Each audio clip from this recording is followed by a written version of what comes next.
No చెప్పడం నేర్చుకో, అప్పుడే జీవితం మొదలవుతుంది. వారెన్ బఫెట్ నుంచి నేర్చుకోవలసిన 5 విషయాలు. వయసు 94, సంపద సుమారు 86 లక్షల కోట్లు.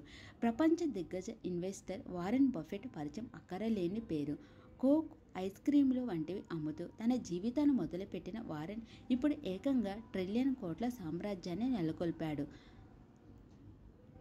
బెర్క్షైర్ హత్వే వంటి కంపెనీలను స్థాపించి నెంబర్ 1 స్థానానికి అతి తక్కువ కాలంలోనే ఎదిగాడు. చిన్ననాటి నుంచే పెట్టుబడులపై ఇష్టం పెంచుకున్న ఇతడు అంచెలంచెలుగా ఎదిగాడు. ఇప్పుడు కోట్లకు పడగెత్తాడు.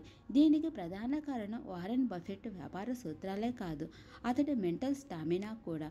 తన బుర్రను ఉపయోగించి స్టాక్ మార్కెట్లలో లాభాలు రాబట్టడం ఎలాగో తెలుసుకున్నాడు. ఈ వయసులోనూ అదే పదునుగా ఆలోచించగలడు. దీనికి కారణం తన అలవాట్లే అంటాడు. మరి ఆయనలో మీరు కూడా బాగా డబ్బు సంపాదించాలని అనుకుంటున్నారా? అయితే మరెందుకు ఆలస్యం? ఆయన చెప్పిన 5 బ్రెయిన్ టెక్నిక్స్ గురించి ఈ స్టోరీలో తెలుసుకుందాము. చాలామంది సీఈఓలు ఉదయం 4 గంటలకే నిద్రలేయడం గురించి ఎంతో గొప్పగా చెప్తుంటారు. కానీ వారెన్ బఫెట్ మాత్రం రోజుకు ఖచ్చితంగా 8 గంటలు నిద్రపోతాడట. నాకు ఉదయం 4 గంటలకే లేచి పనికి వెళ్ళిపోవాలనే కోరికేం ఉండదు అని అతడు 2017లో ఒక సందర్భంలో చెప్పాడు. సైన్స్ కూడా ఈ విషయాన్ని అంగీకరిస్తుంది. మంచి నిద్ర దీర్ఘాయుష్యుని పెంచుతుంది. $1 ట్రిలియన్ కంపెనీలు నిర్వహించి ఈ బిలియనీర్ ఇప్పటికీ బుర్రను పదును పెట్టి ఆటలంటే తెగ ఇష్టపడతాడట. అందరిలా బిగ్ కాయిన్ కట్ర అంటూ ఎంతసేపు బిజినెస్ మీద మనసు పెట్టకుండా బ్రిడ్జ్ లాంటి ఆటలు ఆడటం తనకెంతో ఇష్టమని, ఇది మెదడుకు మంచి వ్యాయామమని వారెన్ తెలిపాడు. మన మొహమాటమే మన శత్రువు అంటాడు ఈ బిజినెస్ మ్యాన్. తాను రోజు ఎన్నో సమావేశాలకి వెళ్లాల్సి ఉంటుంది తెలిపాడు. అయితే తనకు వెళ్ళడం ఇష్టం లేకపోతే మాత్రం నో చెప్పేందుకు వెనుక ఆడడట. తనకు సమావేశాల కంటే కూడా ఖాళీగా దొరికే కాస్త సమయమే ఎక్కువ విలువైందని చెప్తాడు.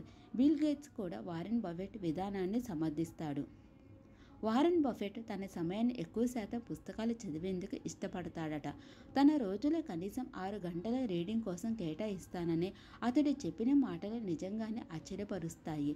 అలాగే నిరంతర వ్యాపారం లేదా పెట్టుబడి గురించి ఆలోచించడం తనను సంతోషంగా ఉంచుతుందని బికమింగ్ వారెన్ బఫెట్ పుస్తకంలో రాసుకొచ్చాడు. క్రమం తప్పకుండా పుస్తకాలు చదివే అలవాటు తననెప్పుడు మానసికంగా చురుగ్గా ఉంచుతుందని తెలిపాడు.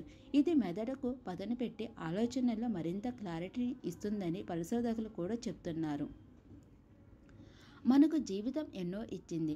మన మీద ఆధారపడి ఉన్న కుటుంబం, ఉద్యోగులు, మన కోసం పనిచేస్తున్న వారు, ఇలా ఎంతో మందిని నడిపించాల్సిన అవసరం ఉంటుంది. ఇంత చక్కటి జీవితాన్ని ఏది పడితే అది తిని నాశనం చేసుకోవడం సరికాదని బఫెట్ నమ్ముతాడు. సమతులాహారం తీసుకోవటంలోనే అంతా ఉంటుందన్నాడు.